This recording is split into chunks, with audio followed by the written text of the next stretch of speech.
Oi, gente, tudo bem? Sejam bem-vindos a mais um episódio do Holycast. E agora, com toda essa parada da pandemia e da quarentena, a gente tá fazendo tudo à distância. Nosso convidado de hoje é uma pessoa que eu amo muito, uma pessoa que eu tenho muita admiração, que é o Tião. Oi, mano, tudo bem? Como é que tu Fala, tá, cara? gente! Tudo bem, graças a Deus, tudo em paz. Acho que Fora eu já tinha te falado que toda a essa ideia. situação louca aí. Sim. Isso, pode falar. Toda a ideia do Holycast, né, é justamente ter uma conversa descontraída. Porque Sim. todos os convidados são meus amigos e eu sou muito feliz por Uhum. isso. E eu tenho que mostrar agora que eu tenho que olhar pra cá e não pra cá. Mas, cara, eu queria começar perguntando quem é o Tião? Pergunta assim, ó. Vamos lá então. O Tião, na verdade, o Tião, ele. Como é que eu posso dizer? O Tião surgiu na minha vida, não é um personagem, mas na verdade ele é a definição de quem realmente eu nasci para ser. Quando eu. é, Quando eu me entendi por gente, né, eu sempre me apresentava como Júnior, né? Você me conheceu como Sim, Júnior, sua família me conheceu como Júnior, né? Mas meu nome é Sebastião Júnior e eu sempre me apresentava como Júnior, mas mediante a muitos acontecimentos que eu vivi na minha vida durante todos esses 32 anos que eu tenho, Deus ele foi transformando a minha história a ponto de eu aceitar realmente quem tinha nascido para ser, né? Que é o Tião, que hoje é o pai de uma menina linda de 1 ano e 8 meses, esposo da Geisa Batista, né? Eu sou pastor, sou ministro de louvor, escritor, professor, palestrante e assim, acima de tudo isso, né? Sou um servo de Deus, né? Que sempre almeja poder servir as pessoas da melhor maneira possível. Então, esse é o Tião. eu vejo que tu tem muito. Tu fala da tua vida mesmo, todo esse teu processo de aceitação.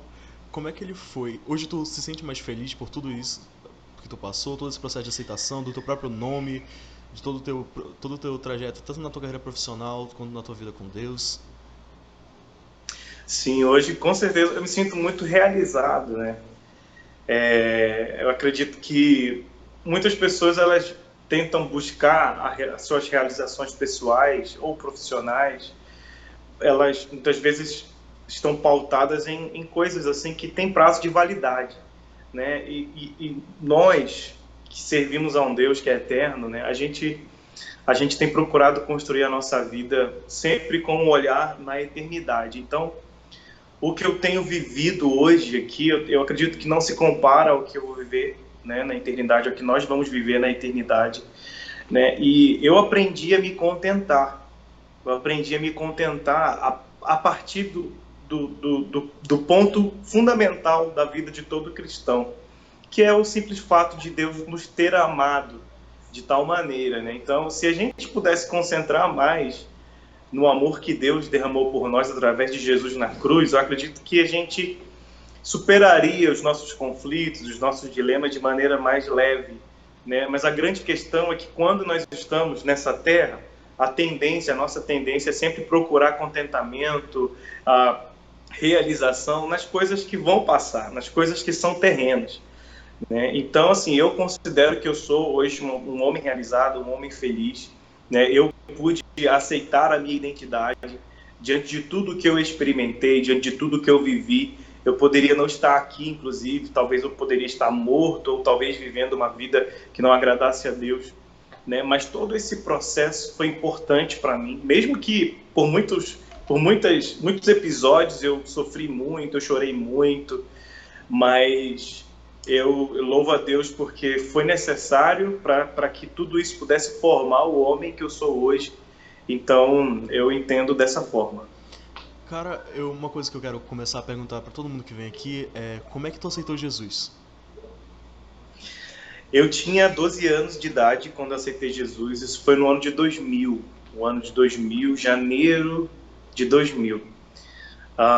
Em 97 aconteceu uma fatalidade na minha família. Meu irmão mais novo morreu. E essa fatalidade trouxe muitas sequelas assim espirituais na minha personalidade, também no meu caráter, né? E, e desde muito pequeno, desde os meus 5 anos, mais ou menos, quando eu passei a ter noção das coisas, né? Eu precisei meio que viver uma certa maturidade precoce por conta de toda a situação difícil que eu vivi, né? Meu pai saiu de casa, minha mãe teve que sustentar 4 filhos, então não tinha apoio, não tinha ajuda, então isso tudo me forçou a ter que assumir os meus irmãos. Engraçado porque eu era o irmão do meio, né? Então eu tive que meio que ser responsável por todos os meus irmãos, no sentido de correr atrás, no sentido de alguma forma ser suporte, ser esteio, né, para minha família. Porém, quando foram se passando os anos, né, e mais especificamente o ano de 97, que foi quando a gente viveu aquela grande fatalidade, que foi a morte do meu irmão, eu me vi totalmente sem chão, me vi com um vazio muito grande dentro de mim, né, e eu, de alguma forma, procurava apoio e não encontrava em ninguém, né, e eu lembro que uma irmã lá do bairro da Compensa, que foi o bairro onde eu nasci, uma irmã que juntava as crianças e levava para a Assembleia de Deus ali, ela foi a pessoa que plantou uma sementinha do Evangelho no meu coração, né? Antes de eu me converter, aos 12 anos. Nesse processo, né, da morte do meu irmão, essa mulher ela foi fundamental na minha vida, né? Então, mas eu nunca havia esquecido, né, do amor de Deus que eu tinha aprendido com ela, porém não tinha ainda experimentado. E depois de muita situação ruim que eu vivi com a minha família, né, em 2000 a gente foi convidado por uma amiga da minha mãe para participar de um culto. E aí minha mãe levou todos nós para esse culto, que foi lá no Deus Vivo, né? E nós fomos lá, e o interessante é que eu tinha uma capacidade de concentração e de atenção, né? Muito, muito interessante, porque eu acredito que um adolescente de 12 anos, ele quer curtir, ele quer brincar, principalmente nessa nossa época agora, Sim. né? Tá aí, tá no advento das redes sociais, então ele não para quieto, ele quer fazer outra coisa menos concentrar num culto, né? Um culto de domingo, por exemplo, ou então quer estar no ambiente No celular que também, né? seja exatamente, que seja de acordo com a faixa etária dele também, né? Porque a gente tem igrejas que tem isso, tem o culto rolando, mas aí tem as salinhas, né? Uhum. Enfim. E lá na época não tinha, então eu tive que assistir o culto dali onde com todo mundo, e eu prestei atenção na mensagem, sabe? Eu lembro que até hoje, né, o apóstolo Raimundo, na época pastor, ele estava pregando a respeito do filho pródigo.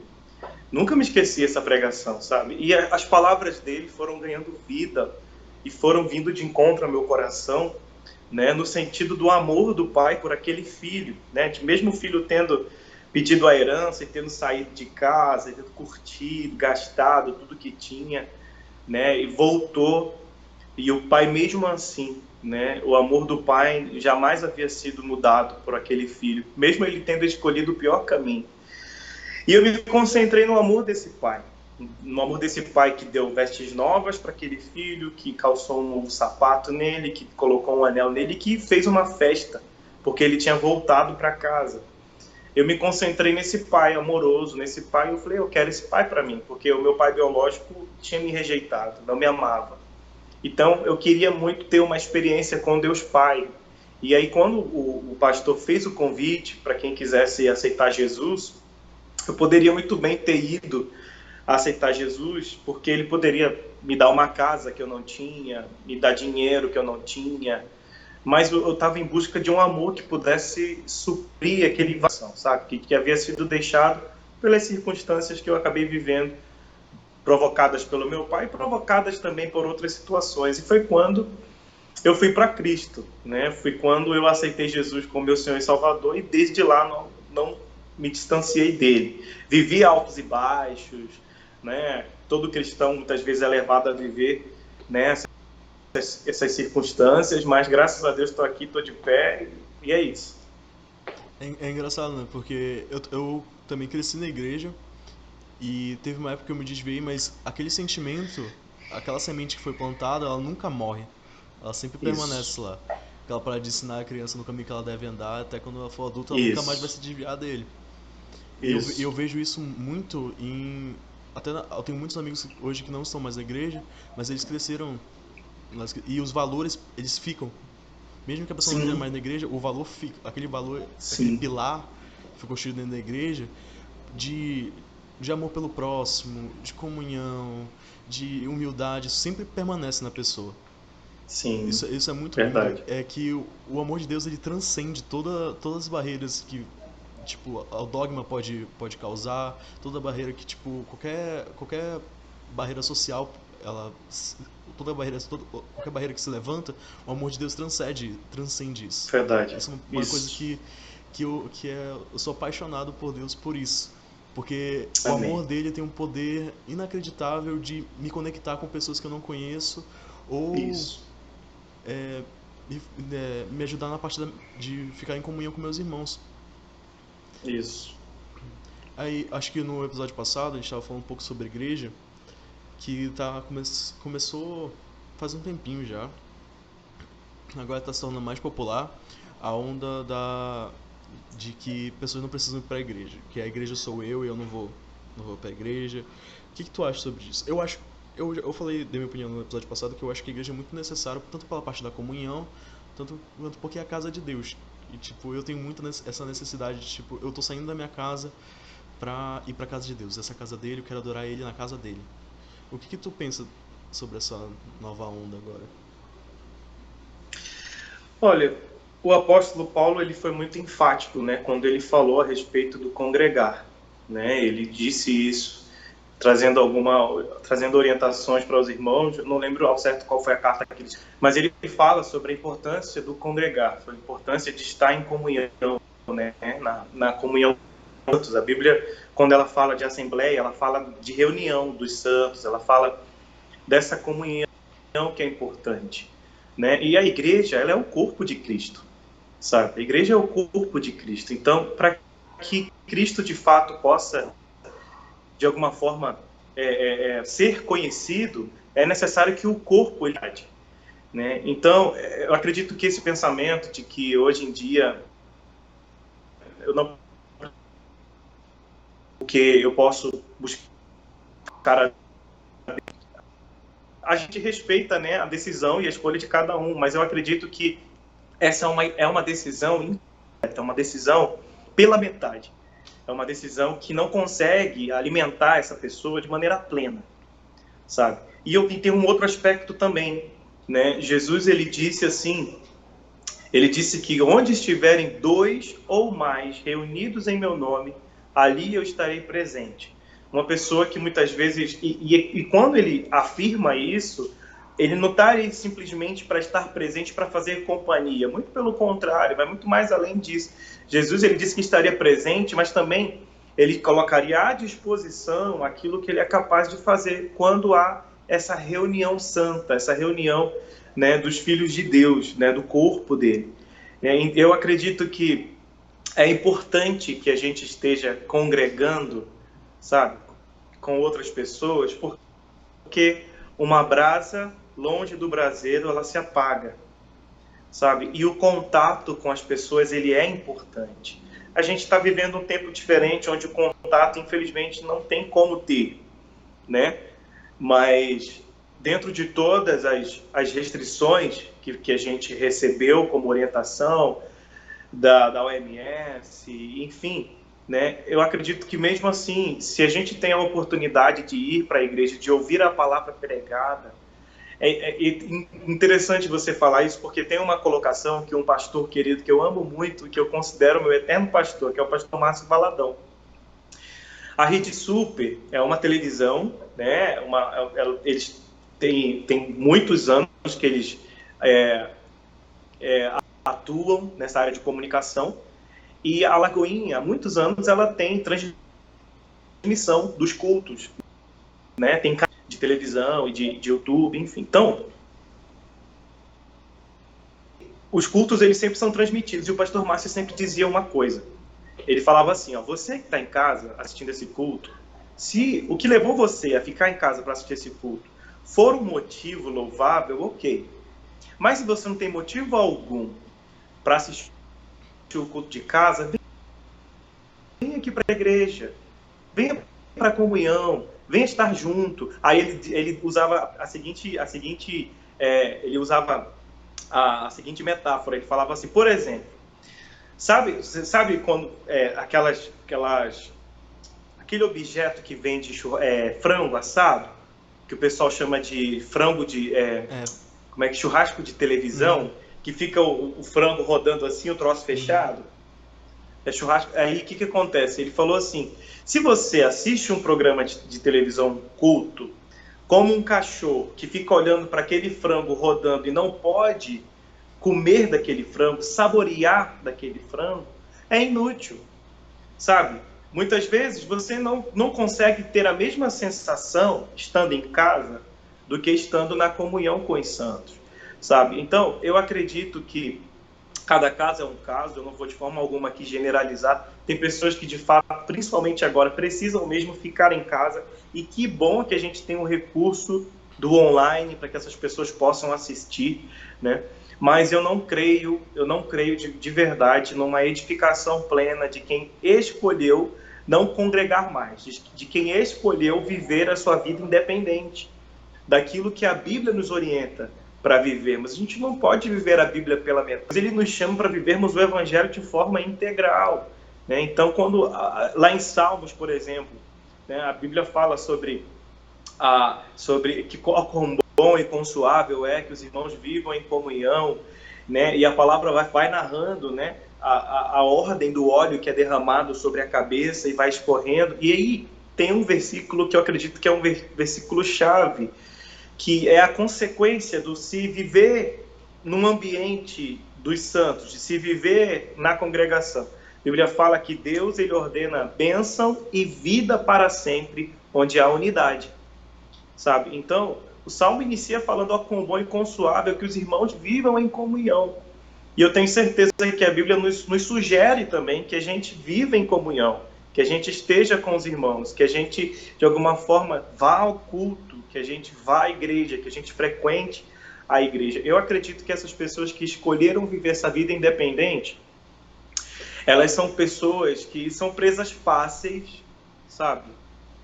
Para situações inesperadas, situações que as arranque de uma vez por todas do Evangelho. Infelizmente, se você decide andar sozinho, não tem como você resistir ao dia mal. E a Bíblia fala, né, que é melhor serem dois do que um. Eu vejo que geralmente essas pessoas, elas não gostam de... Eu posso falar por causa de alguns amigos meus que são assim, né? Elas não gostam, tipo, de ir pra igreja porque elas já tiveram alguma experiência muito negativa com alguém da igreja. E aí ela associa a igreja no geral com aquela experiência que ela teve.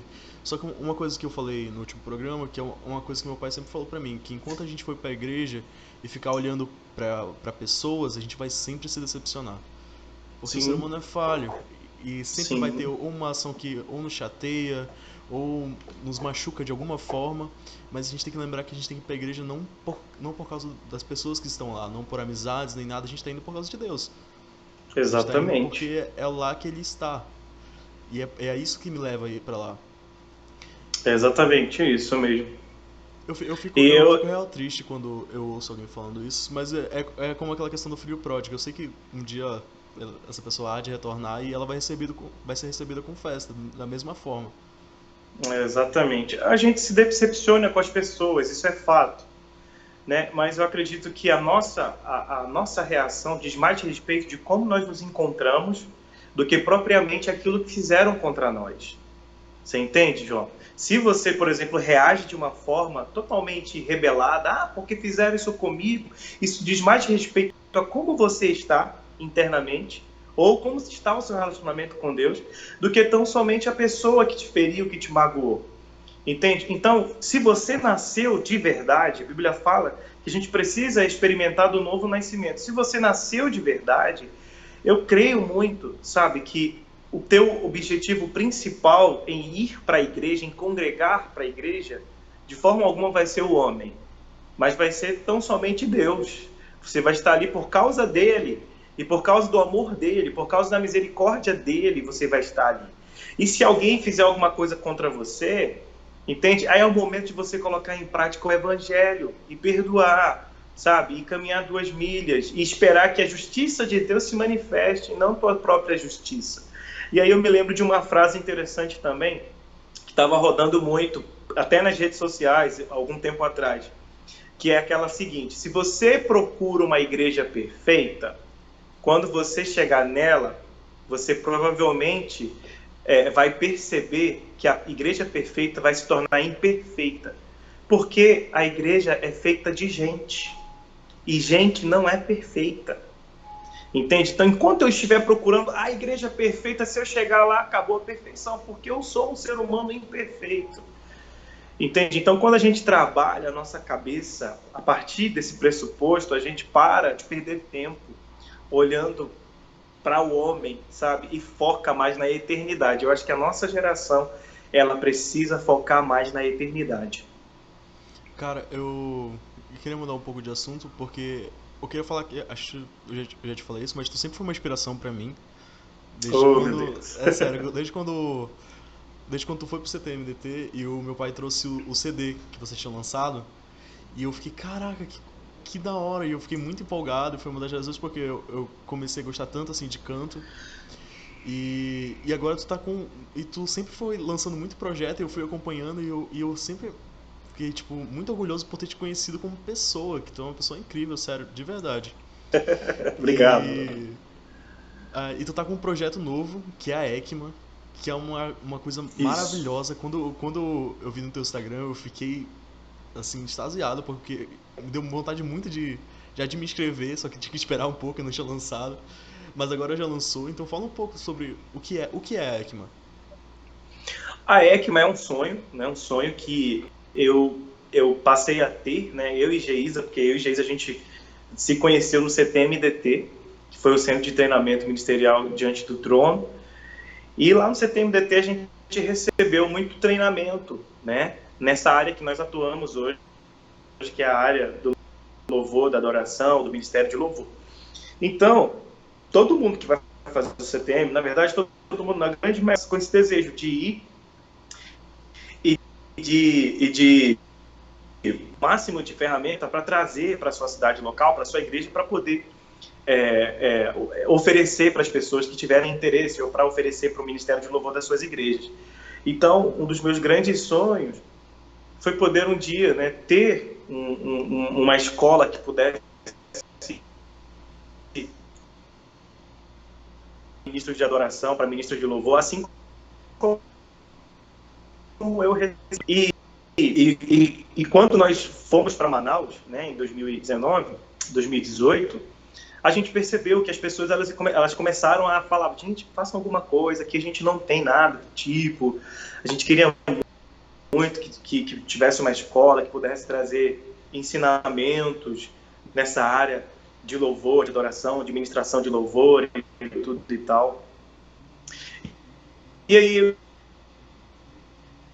dando direção e foi quando lá em Manaus.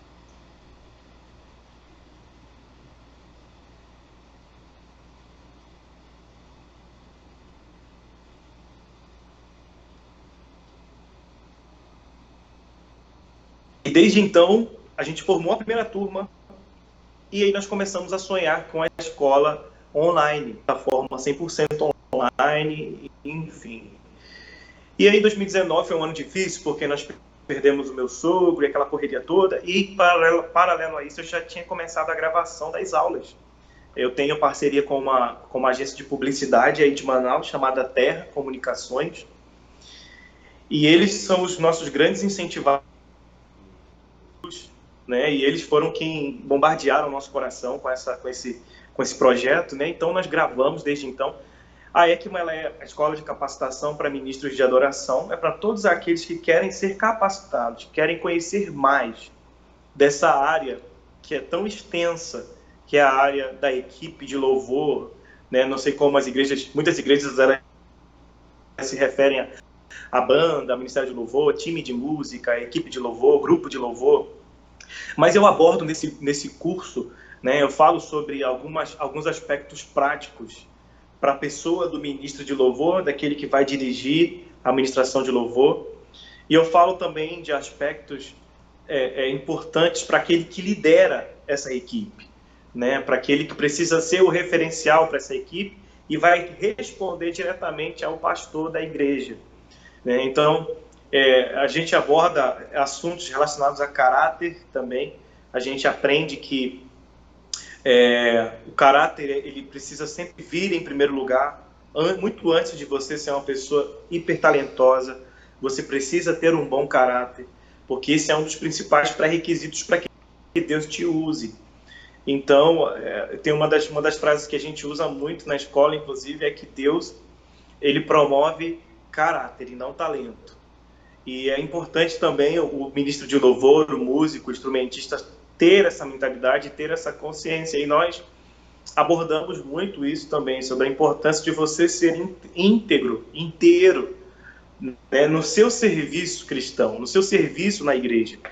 Né? É você passar toda a verdade que você vive no secreto, no seu dia a dia, na plataforma, no altar.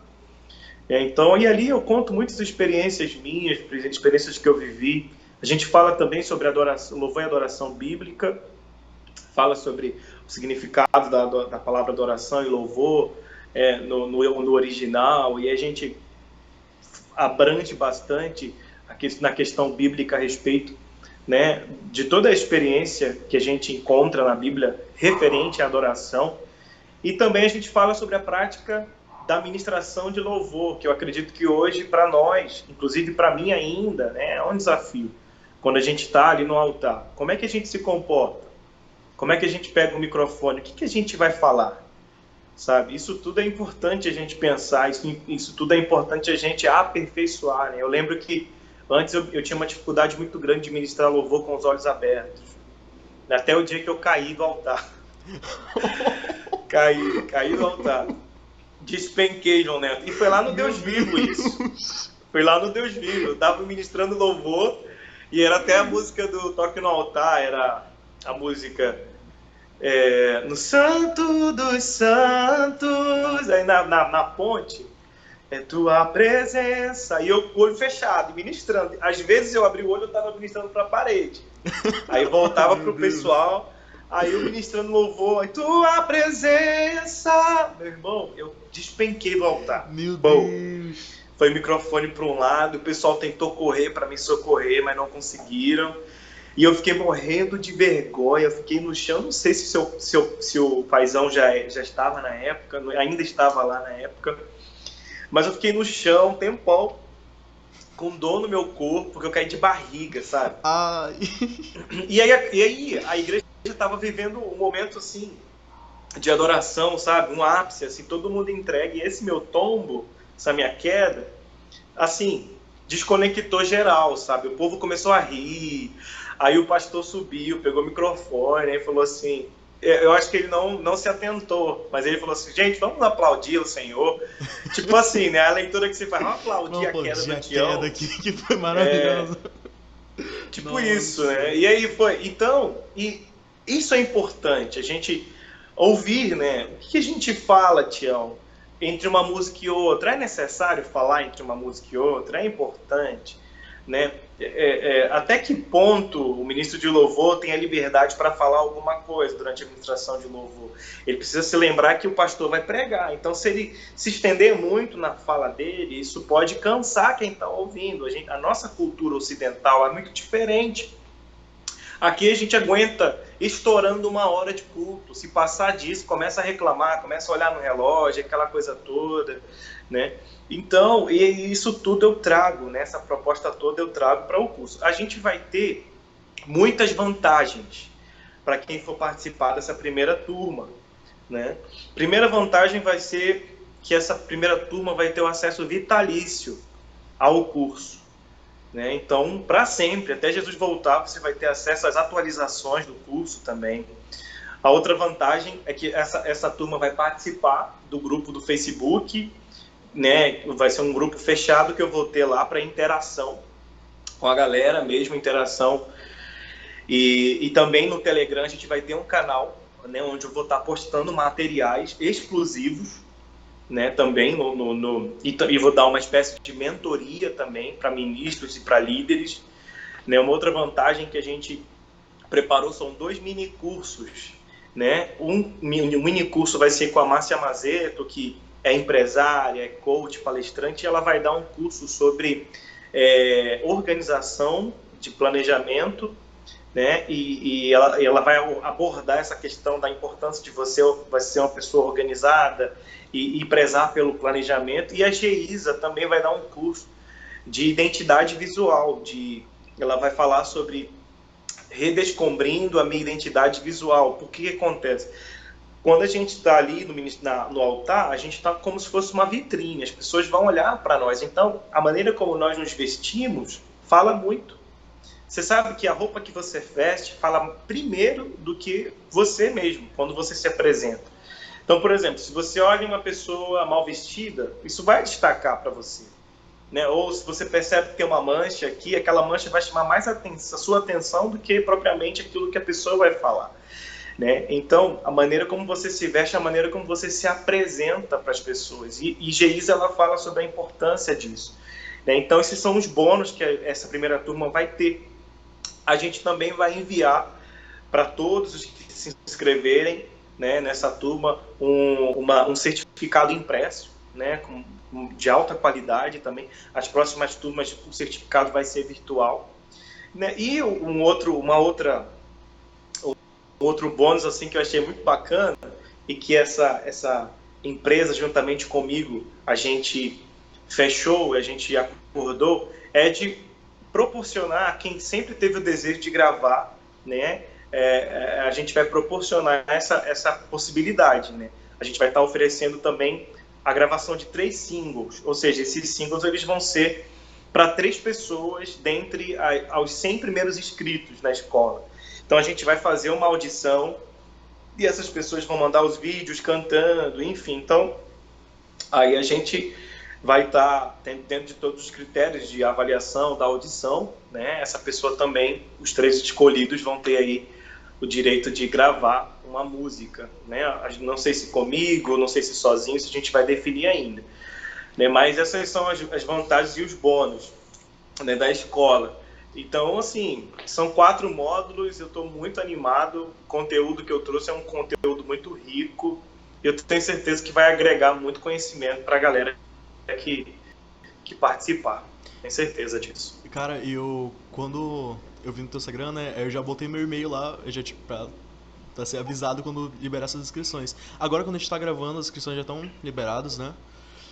Já hoje mesmo as inscrições elas foram abertas, né? As matrículas foram abertas.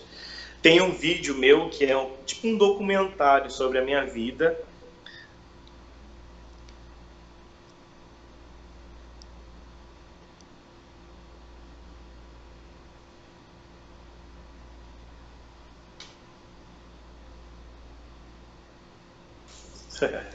Pois é, deu uma travada aqui.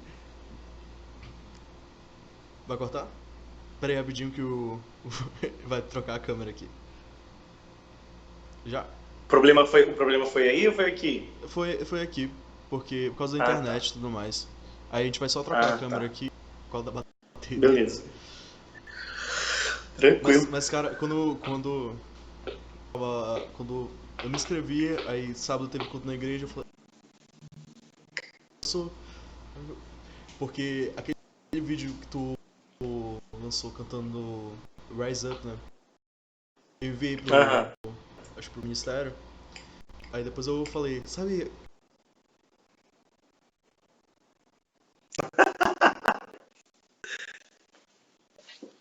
benefícios e tudo mais, e eles ficaram chocados, cara, a quantidade de coisa que ia Que ter. legal. Muito bom. Já apareceu. Já. Mas, acho que, voltando um pouco mais sobre o assunto do Ministério de Louvor em si, é que uma coisa que o meu pai também sempre me fala. Nossa, eu aprendo muito com meu pai. Acho que quem assiste os outros episódios do Holycast sabe que eu sempre estou citando ele porque eu aprendo muito com ele. Aí ele sempre fala que no Ministério de Louvor, a gente como ministro, às vezes a gente não conhece todo mundo que está na igreja, mas todo mundo que está na igreja a gente conhece. Porque tu tá lá na Sim. frente. E aí a nossa função, acho que principalmente mais pra voz, que é bem na cara, que é tipo de guiar. E qualquer coisa que tu faz errada, a gente pode dizer assim, ela causa uma quebra. E aí, e quando a gente está lidando com adoração, ela pode ser muito sensível às vezes. E qualquer coisinha pode tirar a pessoa daquele momento de adoração que ela está tendo. Isso. Uma coisa que eu vejo muito, que eu vou abrir o jogo agora, que o pessoal do ministério depois vai ficar bolado comigo, é que a gente, tipo, entre uma música e outra, principalmente quando a gente logo começou, quando eu comecei assim no Ministério de Louvor, eu ainda era muito seguro, principalmente na parte de falar. Tipo, cantar, Uhum. eu conseguia, porque eu sempre gostei de cantar, mas falar, tipo, ministrar em cima era muito delicado pra mim. E eu e eu também só conseguia fazer de olho fechado. Graças a Deus eu nunca caí lá de cima, mas E nem vai, e nem não, se vai. Deus quiser.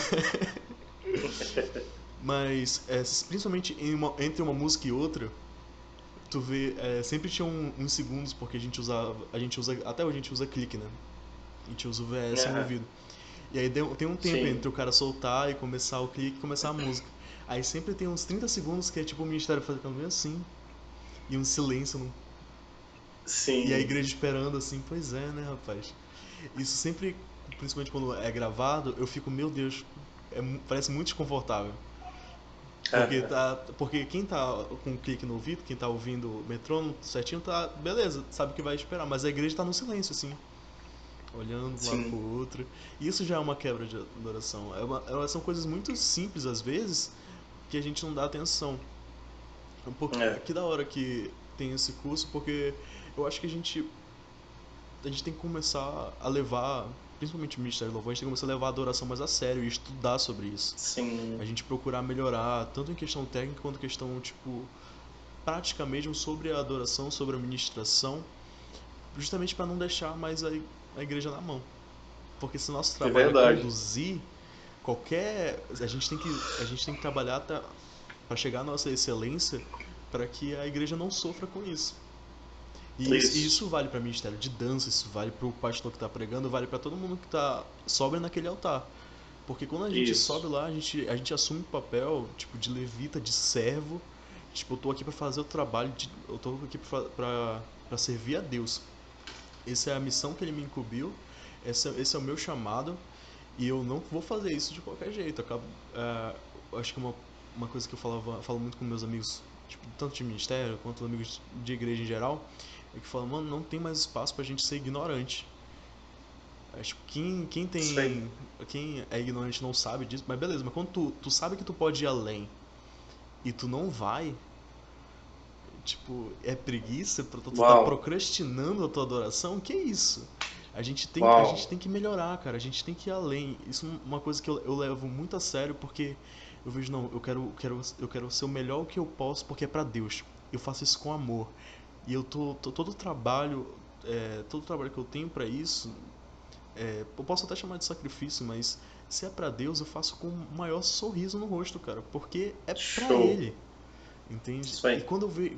nossa, me enche o coração quando eu vejo alguém que tem esse desejo de melhorar, ele quer ir além, porque e tu vê que a intenção dele é pura, porque não é pra Deus, eu quero, nossa, enche meu coração de alegria, porque eu vejo que os filhos de Deus não estão dormindo, não estão fazendo as coisas de qualquer jeito, não, a gente tá fazendo o É. melhor. E, cara, Isso aí.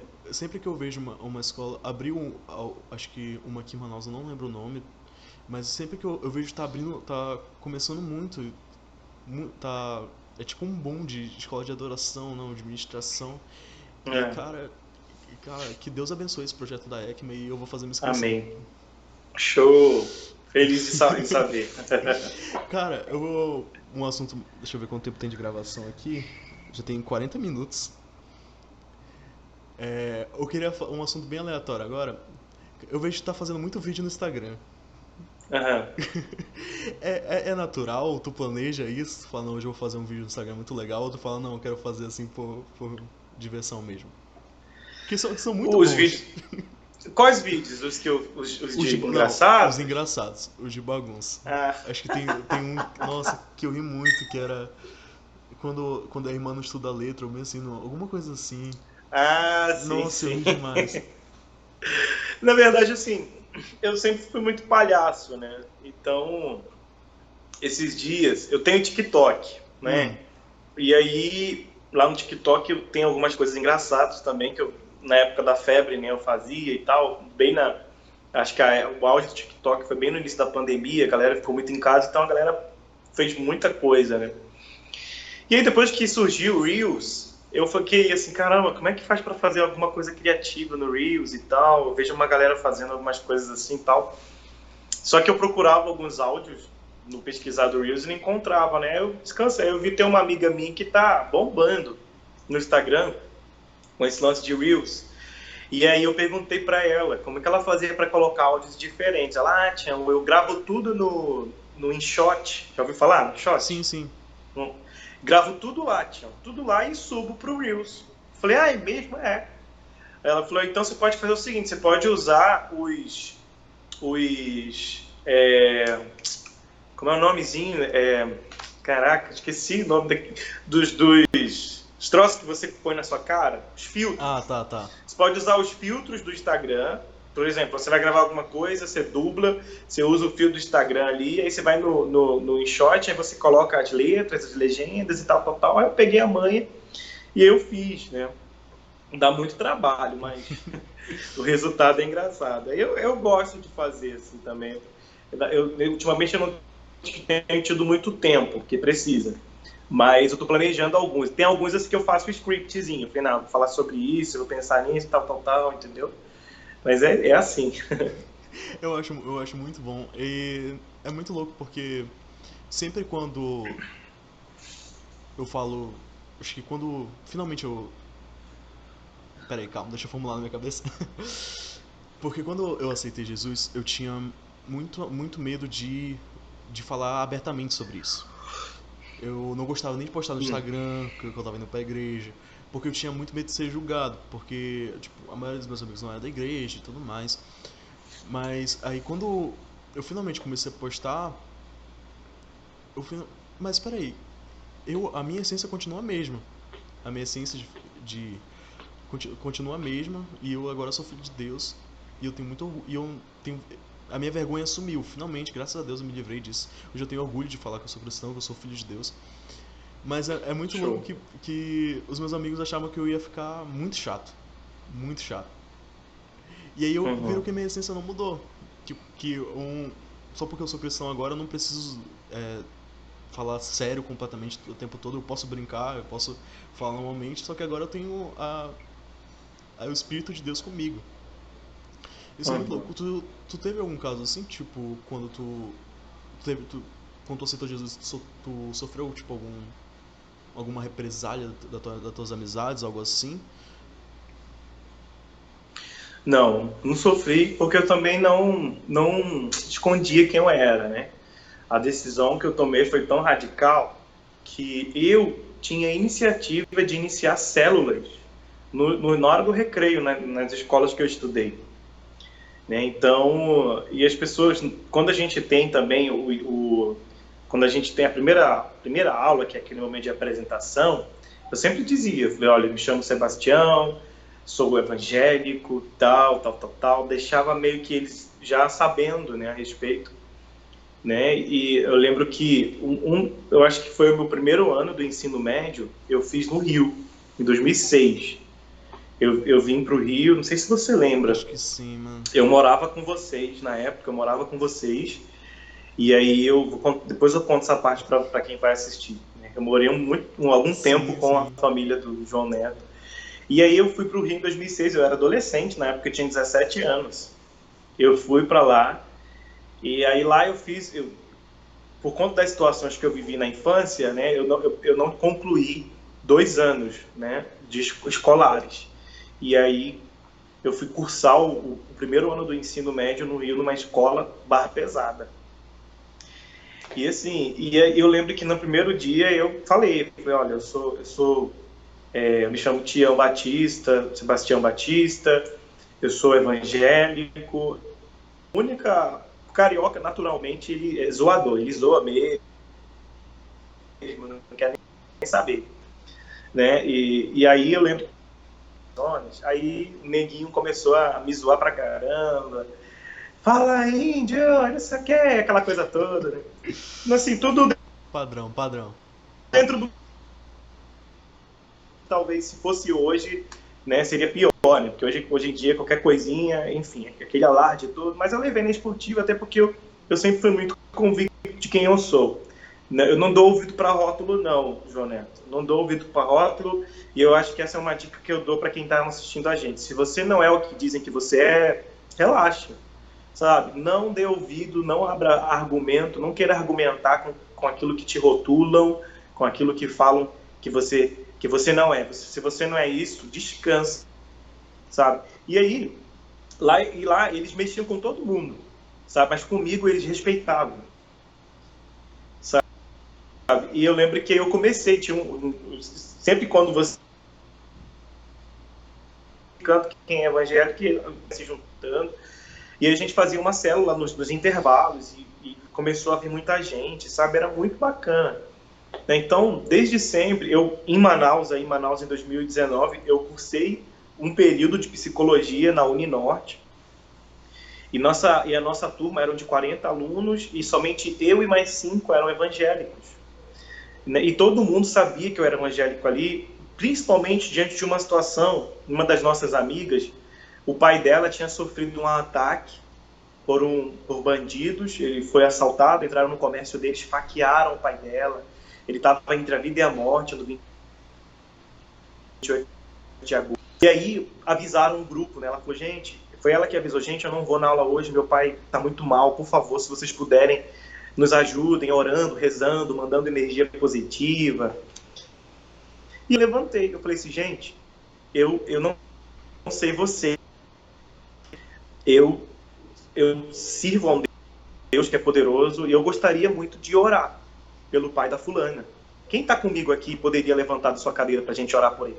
Ele levantou todo mundo, João. E lá tinha gente de tudo que é tipo de crença que você imagina. Levantou todo mundo. E aí eu fazia uma oração comportada, né? E aí eu comecei orando. Eu falei, gente, se você reza, se você faz o que for, por favor, vamos o pai da nossa amiga ficar bem, tá? Eu comecei a orar, quando eu vi, eu estava orando, quase que eu peço para que Deus batizasse a galera do Espírito Santo. Se Deus abençoa, Senhor, salva essa faculdade, Deus, em nome de Jesus. Abençoa os meus amigos que estão aqui, aqueles que estão tristes, aqueles que estão em depressão. Comecei a falar um monte de coisa. E era neguinho chorando, sabe? E o Senhor, ele encheu aquela casa, aquela sala da presença dele, sabe? A galera ficou assim, meio que retraída, com medo de querer se entregar. Mas eu terminei a oração, uma ou duas pessoas me procuraram, né, que não compartilham da mesma fé que a nossa, para dizer, olha, eu fui muito abençoado pela oração que você fez.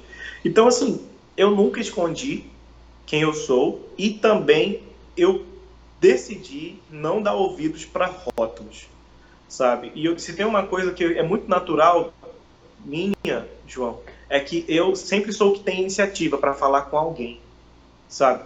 Eu não sou muito de esperar, entende? Então eu tenho muita facilidade de fazer amizade. Por exemplo, todo Uber que eu pego, eu começo uma conversa, por exemplo. Já converteram uns 3, 4 Ubers comigo, porque a gente vai conversando e eu vou falando de Deus e tudo, e eu percebo uma oportunidade sempre, entende? Então, assim, graças a Deus eu nunca sofri nenhuma represária, nunca sofri nada do tipo, né? E se sofrer, paciência, bem-aventurado aqueles que são perseguidos por amor do meu nome, né? Já diz a Bíblia. Então a gente é feliz, a gente é bem-aventurado por isso. Cara, eu queria falar sobre uma música tua que é Identidade, Minha Identidade. Essa música é Sim, linda demais. Que tá falando poxa, glória a Deus. sobre justamente não, se você não é aquilo que as pessoas estão falando de você, nem que é a tua música tem justamente uma frase que é assim, que é não vou mais ser refém do que pensam ou falam de mim. Essa música é linda demais. Acho que a primeira vez que a gente tocou ela foi quando tu veio pra cá e desde então ela entrou no nosso repertório, porque a igreja Legal, amou. Então fala que benção. como é que foi o processo pra ti, a inspiração pra te escrever essa música? Como é que foi? Interessante. Lá no CTMDT, depois que eu formei, né, que eu voltei a morar em Belo Horizonte, eu fui convidado para trabalhar no seminário como discipulador, né? Eu era funcionário da instituição, e eu era meio que o tutor de 15 jovens, né? 15 rapazes. E aí, todo ano no CTM tinha um retiro chamado Paternidade. Era um retiro de ministração, tipo encontro com Deus. E aí, e nesse retiro, naquele ano que eu compus essa música, que se eu não me engano foi em 2015, o tema do retiro era identidade. Né? O tema do retiro era identidade. E aí nós chegamos lá e nós estávamos no primeiro culto, e assim o Senhor falou muita coisa, né, através das músicas. Eu estava ministrando louvor, e também foi um mover de Deus sobrenatural. E durante o culto, Deus foi me dando a letra, João. Porque eu comecei a perceber que hoje em dia a gente vive, mundialmente falando, uma crise de identidade sem precedentes, assim, sabe? A gente percebe que as pessoas, elas estão muito perdidas. Algumas pessoas estão perdidas na identidade delas, a ponto de elas não conseguirem sair do lugar. Passam dias, passam anos, e as pessoas não conseguem progredir, evoluir, espiritualmente falando, profissionalmente falando. Então, acabam ficando muito vulneráveis, né, aos perigos da vida. Né? Uma pessoa sem identidade, ela está ali vulnerável, ela está ali totalmente disponível para ser o que a vida quiser que ela seja. Praticamente isso. E aí, ouvindo alguns depoimentos de alguns alunos, de algumas pessoas que sofreram preconceito, que foram rotuladas, que fizeram coisas terríveis no passado, e que as marcas do passado começavam a ser aquilo que definia essas pessoas no presente, elas estavam lutando contra esse engano. E aí o Senhor foi me dando a letra dessa música lá naquele retiro. Eu lembro que eu estava lá ministrando nas pessoas e a letra começou a fervilhar dentro de mim. Sabe, minha vida foi comprada lá na cruz, nada poderá mudar, essa é minha realidade, minha história é marcada pelo amor, amor que sempre me aceita e nunca me alcançou. Eu ia ministrando nos alunos ali, eles chorando muito. E eu concluí essa música, o Senhor foi me dando a melodia, né, e a letra, só que não faltava terminar ela. Eu lembro que eu saí na hora da ministração, corri para o meu quarto, peguei uma caneta e comecei a escrever, desesperadamente, sabe? Comecei a escrever e Deus foi dando tudo, o Senhor me deu toda a letra, sabe? E o Senhor falou muito forte comigo, ele disse, porque você foi restaurado na sua identidade, você também vai ministrar através dessa canção a restauração na identidade de quem ouvi-la. Sabe? E aí eu chamei o violonista, né, que estava lá, ele tirou a música na hora, e no culto da manhã nós cantamos ela. Né? E até hoje os alunos, eles falam que marcou muito, né? Os alunos dessa época, quando eu lancei essa música, os alunos que participaram desse retiro, eles ficaram assim, muito emocionados, porque foi a música do retiro e marcou muito a vida de todo mundo, sabe? Então foi dessa forma que Deus me deu essa canção, de maneira muito especial, num lugar muito especial também. Cara, que lindo, sério. Essa música mexe muito. A letra é muito linda. Linda demais. Quando, acho que foi 2019, a gente teve o Retiro de Jovens e o tema foi identidade. Aí eu falei, não, beleza. Aí Legal. quando eu dei a palavra inicial, eu falei, não, então eu vou cantar essa música. Quando eu falei a primeira frase, eu senti um arrepio, tipo, não, peraí, eu não vou só cantar essa música, eu tenho que falar palavra por palavra pra entender o que ela tá dizendo. E eu Uhum. pude ver a presença, eu pude sentir a presença de Deus através dessa música. E, cara, que música Glória a abençoada. Deus. A gente já tá, Glória a a gente já Deus. tá indo com uns 50 minutos, quase uma hora de programa. Cara, a gente vai ficar por aqui. Sério, muito obrigado por participar, muito obrigado, foi muito bom o papo. Imagina. Espero que quando tu venha pra Manaus e tenha passado toda essa parada de pandemia, a gente possa gravar pessoalmente pra tu ver o estúdio, como é que tá. A gente tá na Com segunda temporada. certeza. Cara, sério, muito obrigado, foi muito bom. Muito obrigado por quem assistiu até aqui. Eu conversei hoje com o Tião. As redes sociais dele vão estar na descrição, tanto da ECMA, que é a Escola de Capacitação de Ministros de Adoração. Se inscrevam, sigam ele no Instagram, se inscrevam na ECMA, é sério, eu vou estar lá. Já tá, tá certo. Legal. Muito obrigado por quem assistiu até aqui e até mais. Até, gente, Deus abençoe vocês também. Um abração e foi um prazerzão participar desse programa. Deus abençoe e até mais. Mano, muito obrigado, sério, de verdade. Foi muito bom. Mano, imagina, conta comigo. foi muito bom, de verdade. E aí Que bom. quando eu terminar, eu me inscrever já na ECMO, eu já te mando o print já. Show, legal. Feliz demais em saber. Manda um abração para todo mundo, tá bom? E precisando de mim, pode contar comigo que eu estou aqui à sua disposição, tá? Tá. Tchau, mano. Tchau, fica com Deus. Um abraço. Abraço.